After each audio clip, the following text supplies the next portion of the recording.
Hello, this is Jeff from Studio 41 Gaming, and here we are, the first episode of the 41 show. Premiering this is the premiere episode, but this will be happening or as we are seeing right now, right after 8 p.m. on Monday evenings. It was originally going to be on Sundays, but I had to work late last night, so I had to delay it a little bit. Plus, I had to make a background. So the background you're seeing, it actually isn't really anything too special. It's just some of my favorite games I decided I would put on there. So I know somebody at some point in time would probably ask about it. So I'm just getting out in front and saying it's really nothing special, just some of my favorite games of all time.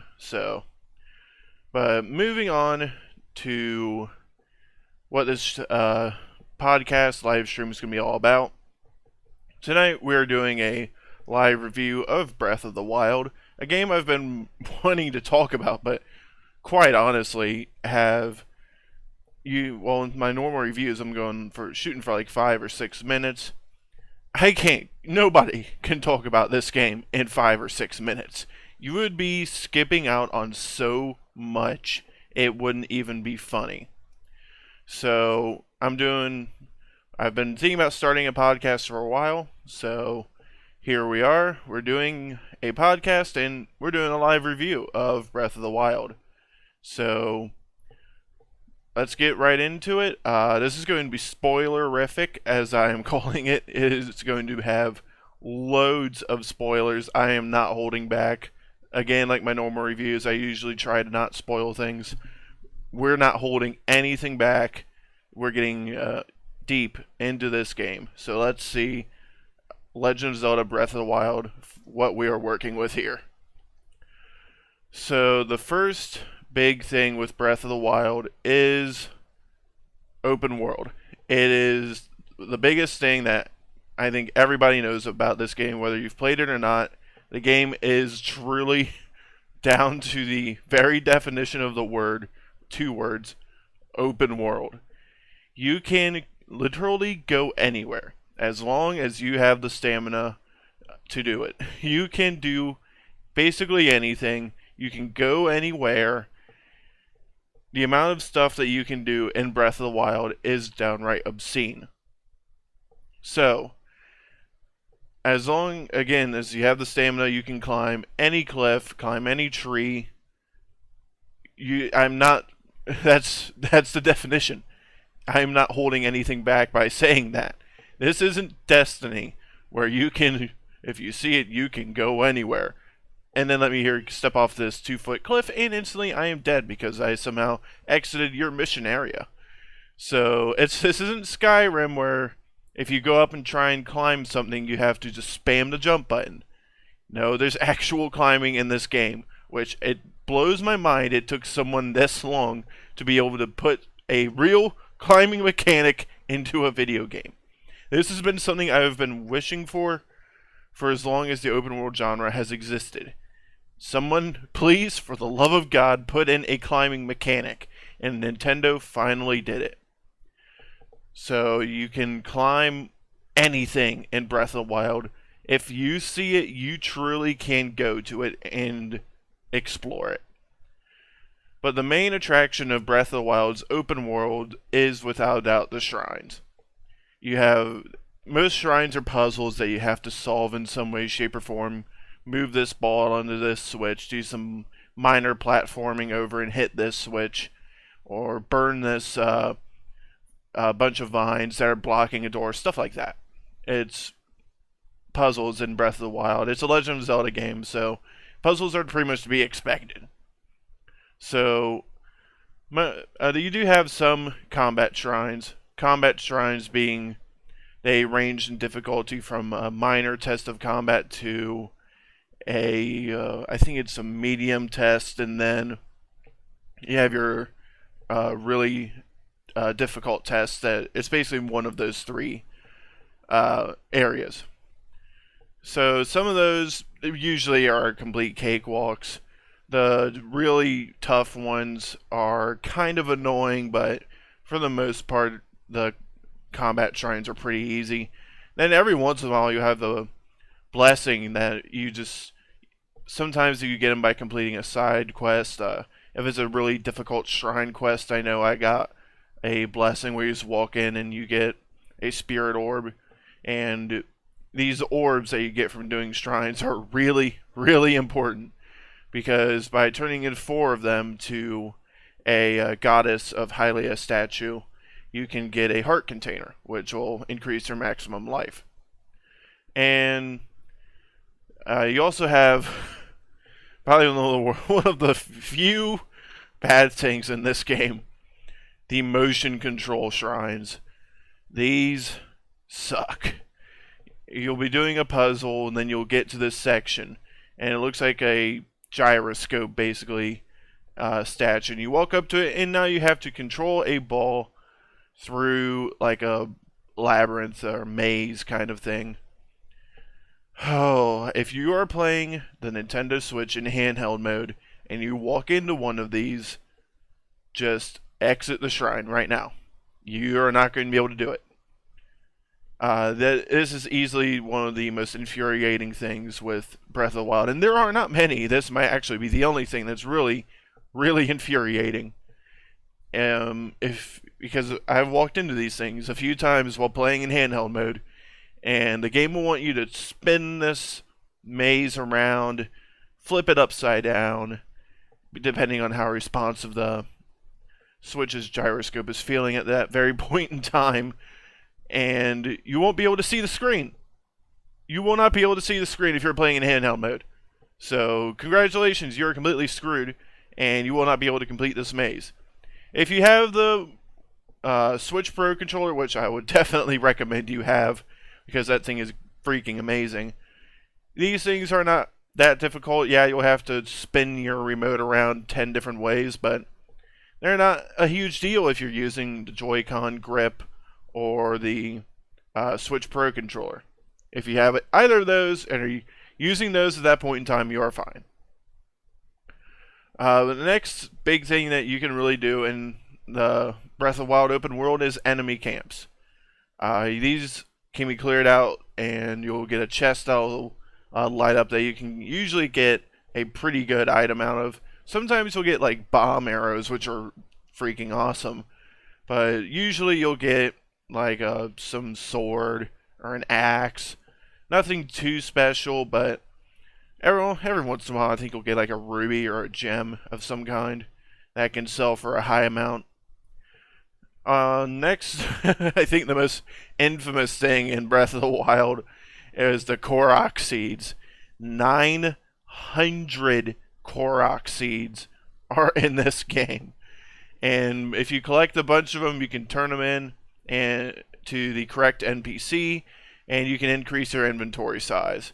That is really nice, so you'll definitely want to complete some of these, but God help you if you are doing Korok seeds.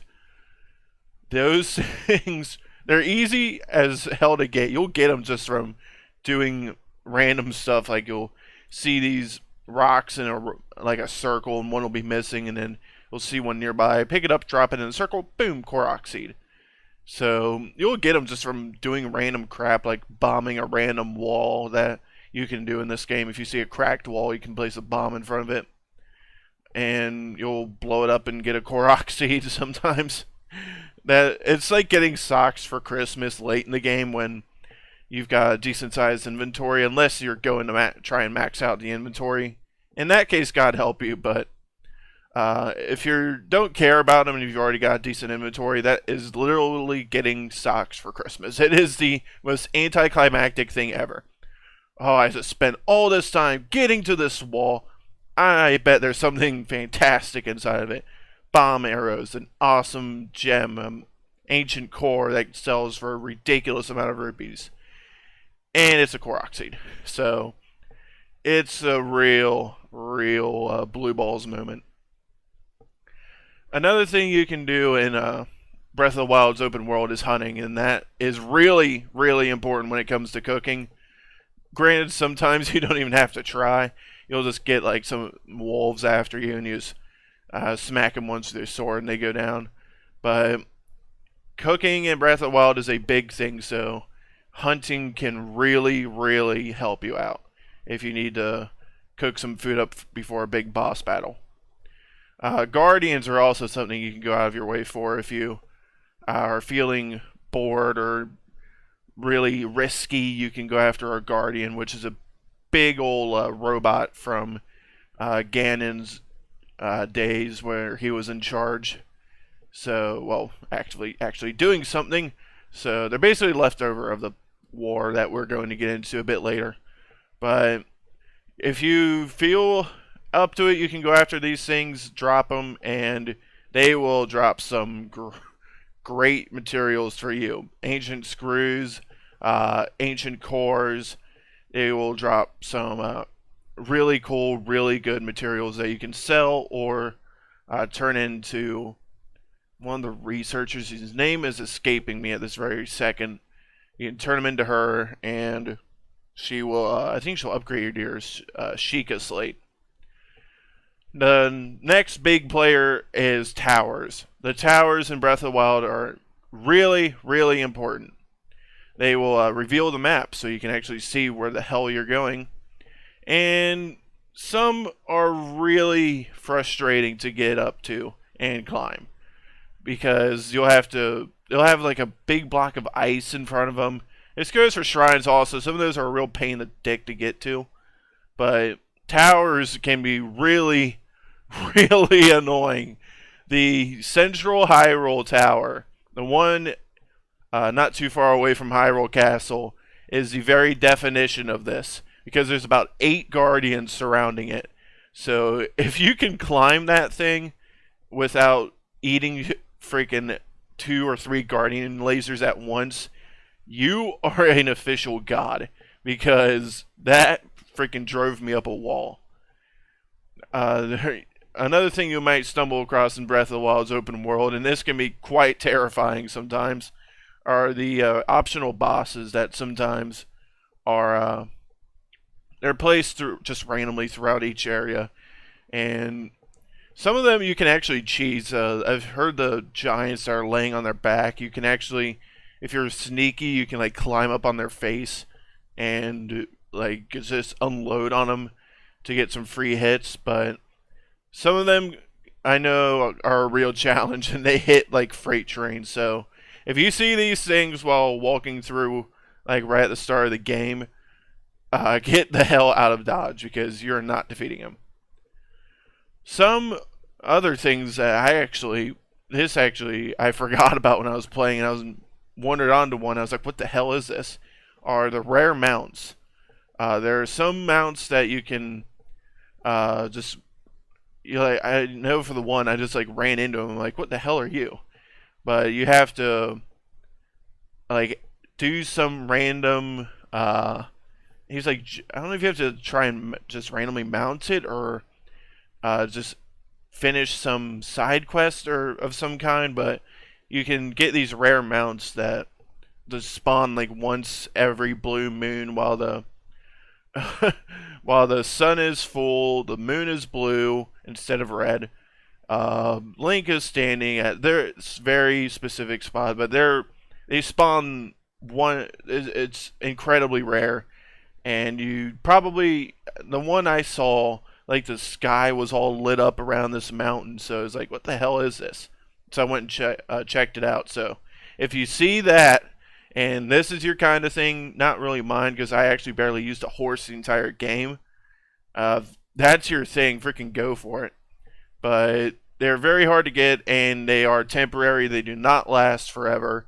So if you execute this very specific set of rules, you get this amount that lasts for not too long. Some other, this actually can be very useful, is there's side quests in Breath of the Wild. And each city, and I think some random just travelers, you can talk to people and do fetch quests for them. And that's kind of what they are, which kind of sucks. The ones I did, at least. Maybe I just got unlucky. They're very fetch questy side quests.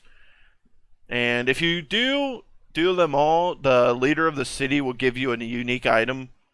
So if that's your thing, go for it. But prepare to be slightly disappointed. They're not anything. This ain't Witcher 3 or Deus Ex Mankind Divided. The big side quest, though, and I think everyone knows this by now, the Master Sword. This is the side quest you want to go for.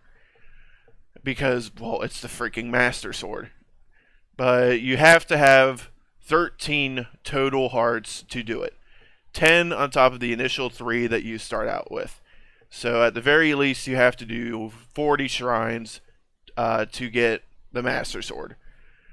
I wish I had knew that, because I actually did put a lot of points into my stamina meter that you can also put hearts or spirit orbs into.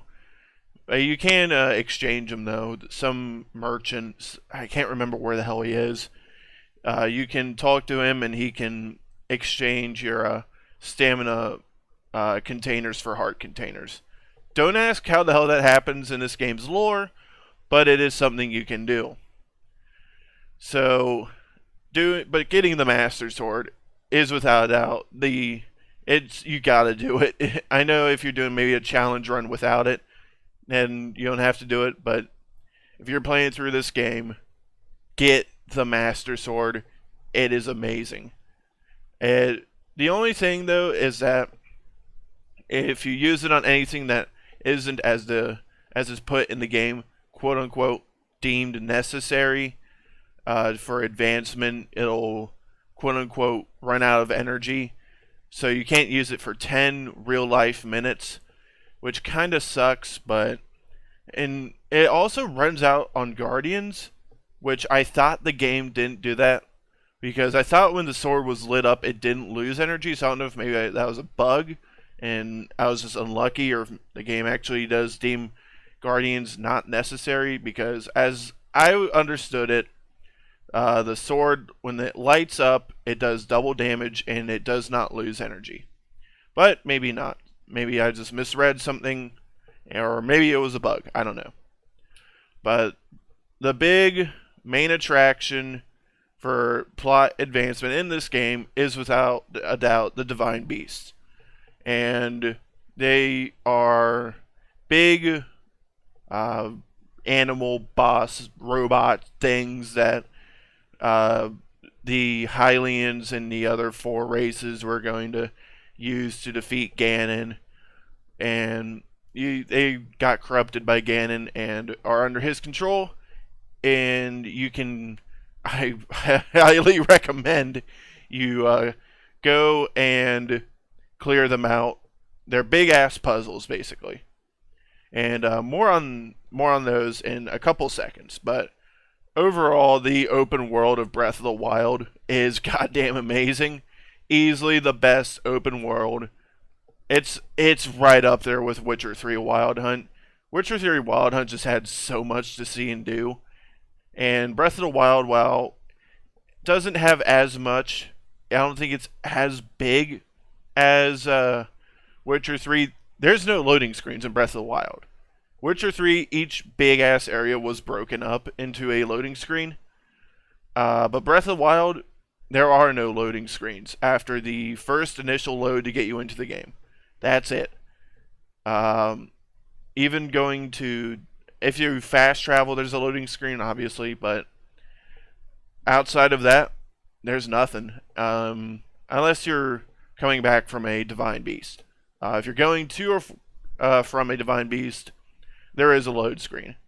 But outside of that, there's no load screens, and that is damn impressive. And this open world, Breath of the Wild's open world, like I said, it's up, I think, top 3 open worlds of all time, if you're going to ask me. But feel free to comment, and if you have any questions or want to put in your input, I am watching the chat throughout the entire live stream, so if you have questions or anything you want to add, feel free to put it in the chat. And I'm taking a quick drink.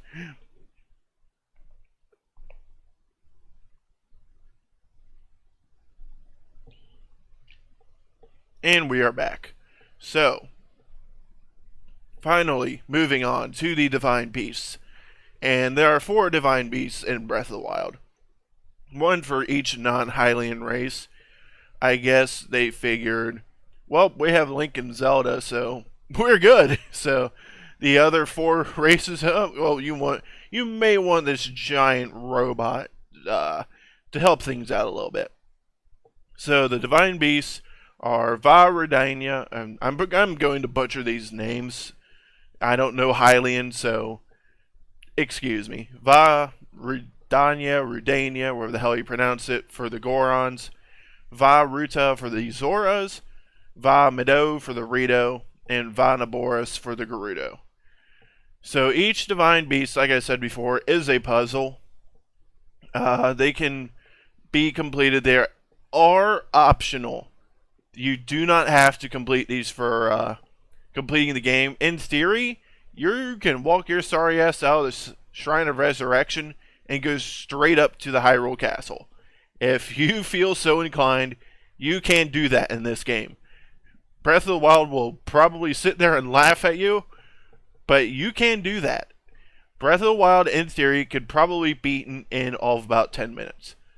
Actually, probably more like 15 or 20 because you would have to walk all the way to the castle and do the boss battle. But in theory, you can do that. So the final fight with Ganon will be made much easier if you do the Divine Beast. There are 4 of them, like I said, and if you complete them, it makes the final battle with Ganon much, much easier.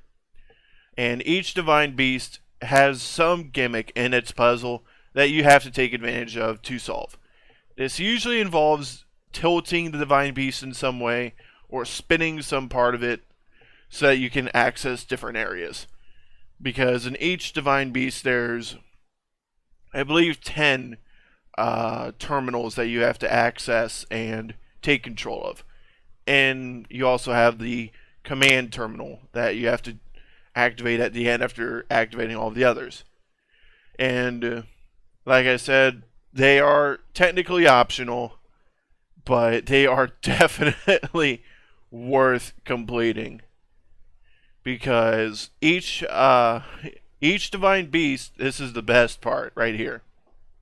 You get a special power from the champion that controlled the Divine Beast 100 years prior to the events of that game. So each Divine Beast gives you a power that is badass as hell. So each power that you get, and I don't have their names right in front of me, but from completing the Zora's Divine Beast, you basically get a free revive once every half an hour. It's called the Mayor's, had some confusing Zora name, some Grace, LeMayur's Grace or something, but it gives you basically, if you get KO'd, or killed, actually, this is Breath of the Wild, this isn't Pokemon, but if you get killed, you basically get a free revive with bonus health, and that is freaking awesome. If you complete a Va Redania for the Gorons, you get basically a shield that you can activate by hitting block. It'll block any damage, and I think it will even reflect some back at the attacker. Va Medo for the Rito. His power basically lets you jump super high. It creates a like gust of air below you, so when you activate your glider, you can just blast straight up in the air. It's amazing for climbing towers and exploring. And then Va Naboris, you basically get a giant, you can activate a giant lightning storm around you by holding the heavy attack button. And that's really nice for taking out big enemies in the overworld, but for boss battles, I don't think it's that great. Maybe for Va Ruta's boss battle, that could be pretty good, but outside of that, it's kind of situational. But overall, the Divine Beasts actually aren't that difficult. The Rito and Goron Beasts especially, these are cakewalks. And their bosses are complete pushovers. I know I beat the Goron Divine Beast in, it was under half an hour. It was probably 20 to 25 minutes. And I beat the Rito's Divine Beast in maybe 25 to 30. They were ridiculously easy. Varuta, the Zora's Divine Beast, was the one I did first, and I definitely think he has the most confusing puzzles because you don't know right off the bat his gimmick if that's going to really play into it a ton. And if you aren't really aware of your surroundings, you can get kind of confused by what you're supposed to be doing. Just look up. That's all I have to say. I don't want to uber spoil the puzzles, but just pay attention to the ceiling and what his gimmick is. It will make so much more sense. Vanaboris. Vanaboris. Where do I begin? He takes a long ass time even to get to, because each Divine Beast you have to do some mini. It's been called, I know I've seen it be called a mini boss, but and that's kind of the right way to put it. You have to do some kind of actiony sequence to get to each one, but his takes probably 2 to 3 times as long as all the others. It is really, really annoying. And oh boy. You have to help the Gerudo's leader like 2 or 3 times even to get there. And his puzzle, I don't think it's as bad as the Zora's. Vanaboris' puzzle is really, really confusing. Because you have to spin his pieces in his interior, and you spin each different one, and by connecting these different circuits, and it is incredibly confusing. Just even seeing how they all work together. Like if you're like an engineering major in college or something, you'd probably freaking love this dungeon. But I am not an engineering major or a super mechanical person, so I'm just sitting here like, oh, what? This spins, okay, now they're all spinning, this door opens, but I've already been in there 3 times, and what the hell? But his puzzle is very complicated, and his boss, Vanaboris' boss, is easily the hardest thing you will face in this game. Outright hardest boss in this game. Maybe an optional boss could be kind of a pain in the dick, but Jesus Christ, this guy was almost a deal breaker for me. I got KO'd. Not KO'd, fuck, I died. I didn't get KO'd. I died against this guy. I think it was 12 to 14 times. Even, like I said, I had the resurrection power by now. And I was still eating this much shit. And this guy, his freaking boss battle for the first 2 phases is easiest boss in this game. No ifs, ands, or buts. His boss battle for the first 2 phases is cake. But his 3rd phase, oh my god, the 3rd phase for this guy is easily the most infuriating thing I think I have ever seen in a video game. Because it's like his first phase, but he charges himself up with electricity. And if he hits you, he disarms you. Shield, sword, gone. Even if you were using the Master Sword, you would get disarmed. And assuming you might not have a great backup of sword and shield, you might be completely screwed. And if you're really, really unlucky, he can even combo you. And if you're like me and tackle this guy second, he will combo you to death at least once. I almost guarantee it. Because he'll disarm you. And while you're trying to probably go chase down your sword and shield, he'll combo you to death. And it's the closest I ever came to throwing a handheld device that I just spent $300 on out the window. It was goddamn infuriating. But I finally beat him. I jacked up my freaking defense and electric resistance. I think it was my electric resistance. And I think for my when I finally took him down in the third phase, I actually made a triple attack boosting like meal that boosted my attack 3 times. So I basically was able to take him down in a couple hits because I was able to just hit him like a damn freight train. Once I was finally able to take him down and stun him. But tackle, for the love of God, tackle Vadabor's last. Because you'll have a lot of hearts, probably have the Master Sword, and with the Master Sword, I imagine you could probably make this boss a complete non-issue.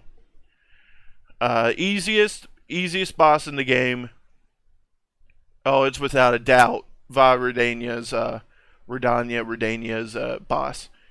This guy, how he was able to defeat the Goron champion, I, for the life of me, will never know. When I was battling him, I seriously said, this is it. He has 2 ways of hurting you. He can melee attack you, and he shoots a big, very, very, very slow moving ball of fire at you. I mean, this ball of fire moves about the speed of the continental drift. It takes a solid, if you're staying away from him, it takes a solid 2 seconds to even get to you.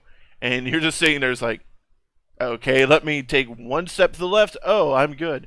So the fact that the freaking Goron champion lost to this guy is a damn crime of mangala proportions.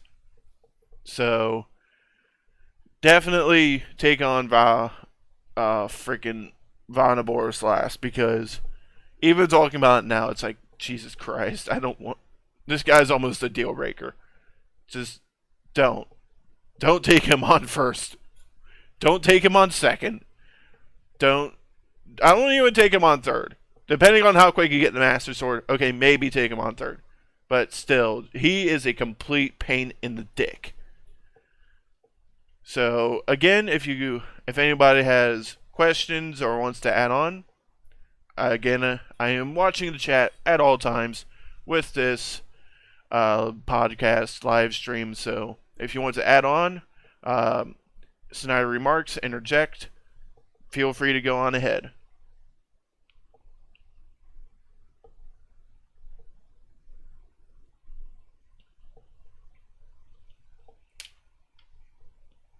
Oh, I am not using commercials. But finally moving on, we are moving on to the story.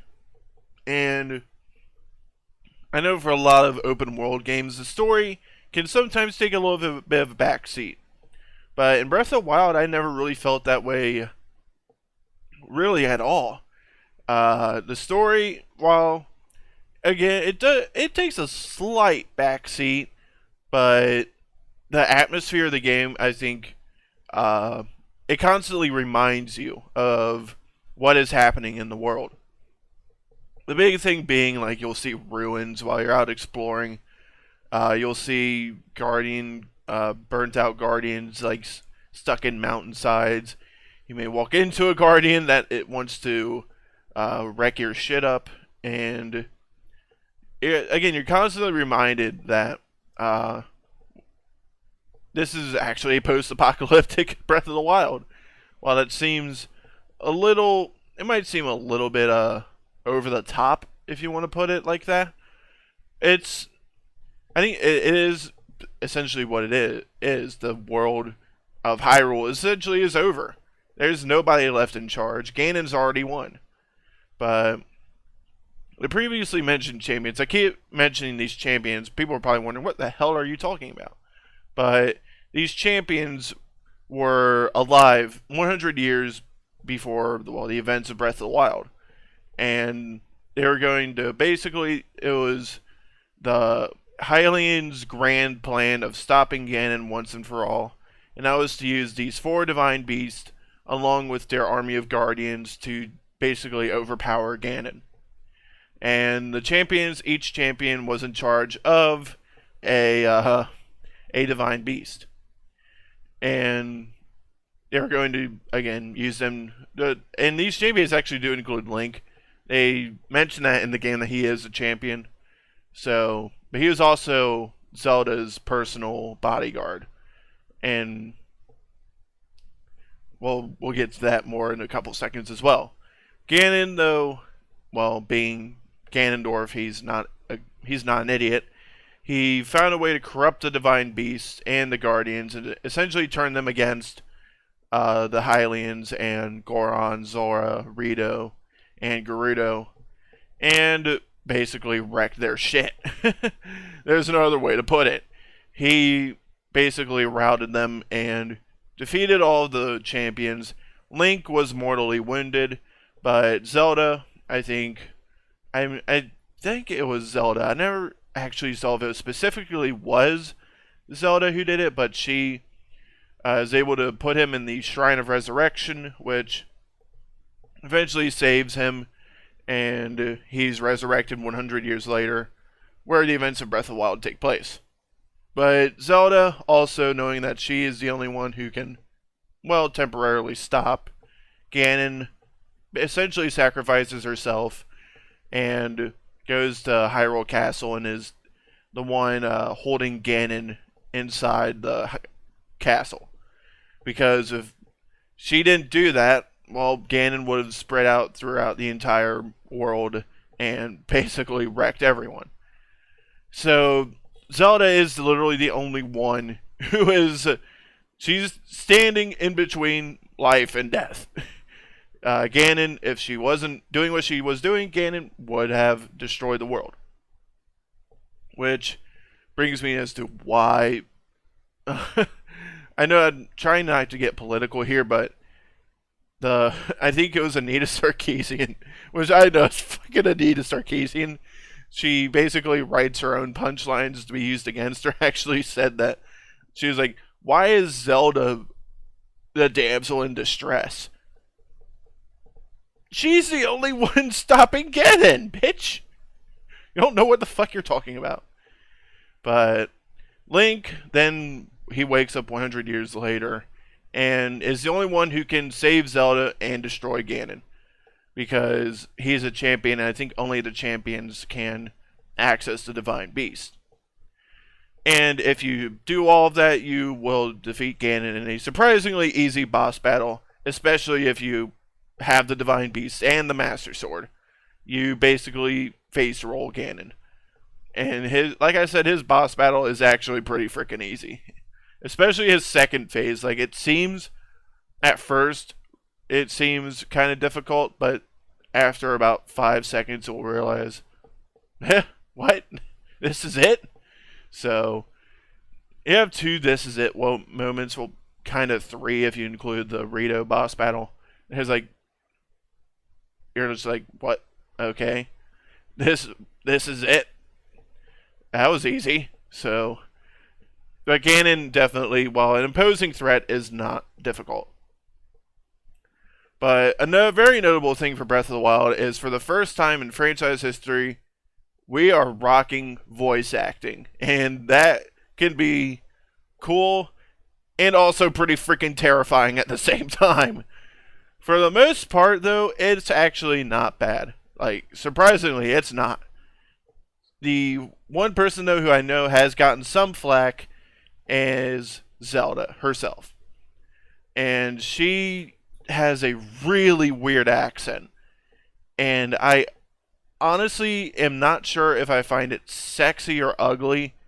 Not in the weeb way, but it's really weird because it's like, so when she's talking, it's like, it seems really out of place sometimes. Sometimes it's okay. Then other times it's like, this voice is coming out of this mouth? What? So it's really, really weird sometimes.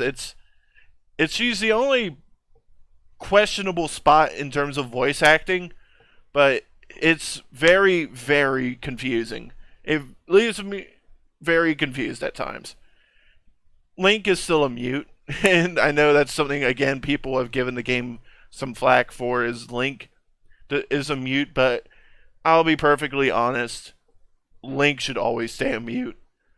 Because sometimes when you add voice acting, it can ruin a character. You can make the argument for Sonic the Hedgehog. I think he's the most famous argument for that for all of time. So when he got voice acting, you can see a dip in quality of his games. And I think if it would be really hard to add voice acting to Link. I think what he's got so far in Smash Brothers fits perfectly, and that's all. We just keep it right there. Link should always stay a mute. Same with Mario. Giving Mario full voice acting would be goddamn terrifying. So overall, I know people, when they're talking about the story, they want side characters to be very important and well-rounded. And in this game, you do get not you don't get too much fleshed out side characters outside of the champions, and I think overall they're handled pretty well. The Goron champion wasn't bad. The Gerudo champion, she was my favorite. She was freaking hilarious, and she would always poke fun at Link because she knows that Link wants that ass, and if anybody is, I think you know what I'm talking about. He wants that ass, so she always pokes fun at Link for that, and he knows that Link and Zelda are meant for each other. And one thing that I did find actually kind of interesting, and this was probably more interesting than most other things in this game, was if you do this optional side quest, it's called Link's Memories because, well, when you're stored in was essentially a coma for 100 years, you may forget shit. Well, amnesia actually explained somewhat well in the video game. Who would have thought? But Zelda seems to resent Link if you do his memory side quests, and you see back into the past, and you'll see Link and Zelda together, and she seems a bit cold, and she resents Link, I think, because she believes she doesn't need him for as a bodyguard. But overall, they do actually get a bit closer, and if you do more of the memories, you'll see that. And I actually found that pretty interesting. So definitely, if you have the time, because it will take a lot of time to do these this side quest, because you have to go to this very specific area to see these memories, or each separate memory, because the memory takes place there, and you go there, and Link suddenly is like, oh, I think I actually kind of remember this, and he remembers it. That's basically how it works. So moving on, onto the graphics, and again, big thing that I think a lot of people were really wondering about was how this game graphically would look on the Switch, being a hybrid console, and with it's definitely not a Wind Waker art style, but it's not a super realistic art style either. And well, I think of the minority when I say the Wind Waker art style. It's not my cup of tea. It just really isn't. But this art style, where it looks like almost watercolored a little bit, or water painting, that's what I'm trying to say, where it's I'm trying to think of the right way of putting it. It's not realistic, but it's not super cartoonish either. I think they freaking nailed it. If we get another, maybe not direct sequel to Breath of the Wild, but in the next Legend of Zelda game, if they just did a slight modification of this art style, they would freaking really have something special, because this art style they got for Breath of the Wild, I believe, is perfect mix of like cartoony animation and realism. It nails it straight to the freaking T. And performance-wise, game, I know it did when it was in docked mode. right after launch and for a little while afterwards when I was playing it, because I sunk like 50 hours into my single playthrough, which probably isn't that much, to be honest. Uh, the game did hitch and frame drop a little bit when there was a lot of grass on the screen, and it only did it in docked mode, because when the Switch is docked, it overclocks the CPU, and I don't think it overclocks the GPU, but I know it overclocks the CPU, and it pushes the resolution up to 1080p, so it would hitch whenever there's a lot of grass on screen, and it would drop like from 30 FPS, it would hitch down to like 20, and it would bounce a little bit. But I heard someone say that if you turn the Wi-Fi off with the Switch, that actually fixed it. It was something with the Wi-Fi. Which, how that works, I have no clue. But I know Nintendo since then has released a couple patches that fixes the issue. I think it still hitches a little bit, but it's not nearly as bad as it was right after it launched, where it was really bad. If it was handheld, no issues. But if you go back to that same area in docked mode where there's a lot of grass, it would hitch. It was a little weird since the Switch is more powerful in docked mode than in handheld, but it was a bit odd. Sound wise, the game I had no complaints. Again, I think the voice acting overall was pretty good. The voice acting was alright. The music was pretty good. My favorite thing though was the classic Zelda sound effects, like whenever you selected an item in your inventory, whenever you would like select something, it would get blink. That classic Legend of Zelda sound. I'm not even a big Legend of Zelda fan, but that stuff was cool. So in conclusion, because I have prattled on for more than almost an hour now, I'm trying to keep these podcasts under an hour. So in conclusion, this game's pretty damn amazing.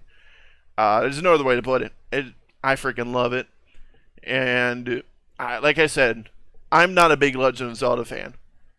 I've played a little.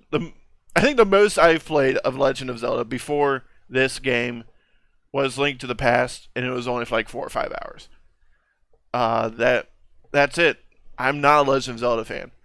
I'm not a fanboy of Legend of Zelda by any means, even though I've always kind of hoped that they would push it in more of like an action RPG sense, which this game does do a little bit of.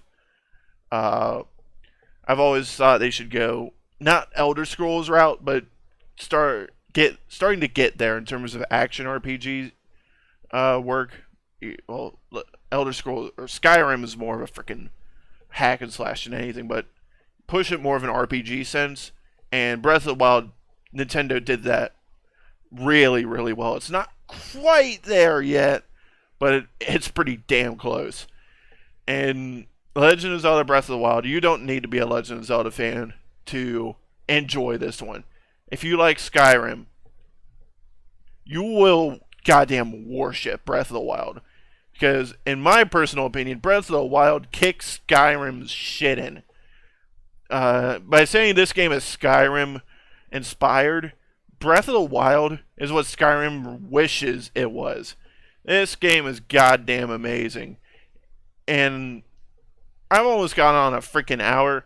I haven't mentioned some of the freaking like combat in this game, which is I know a lot of people have drawn similarities to Dark Souls from this game.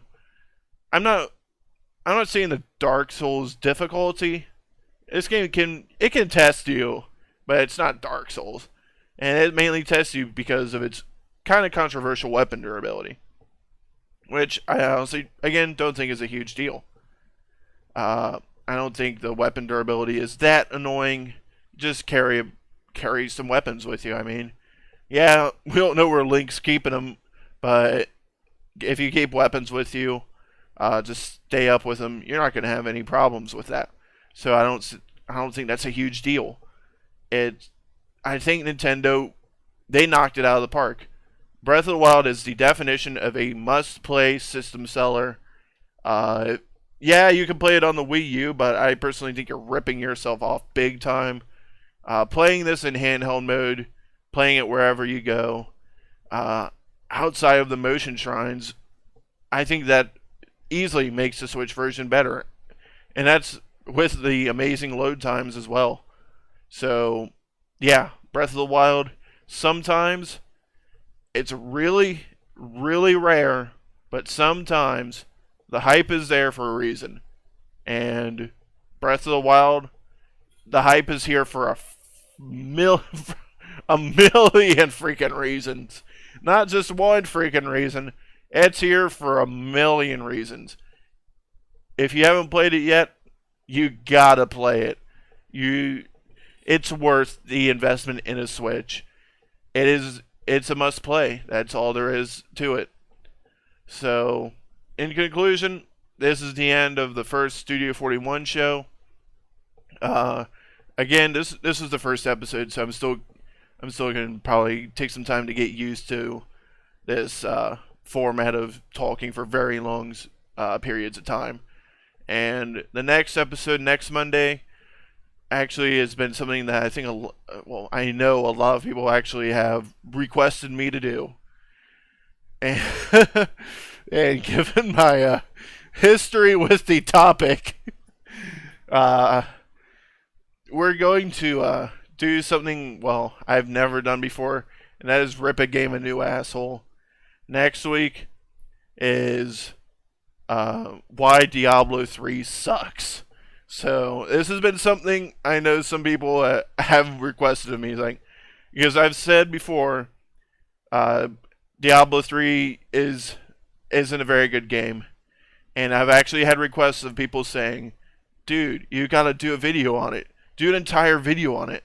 And I'm like, it'll take me an hour to do. I have a laundry list of reasons why that game sucks. So I never really bothered with doing it, but alright, we're going to do it next week.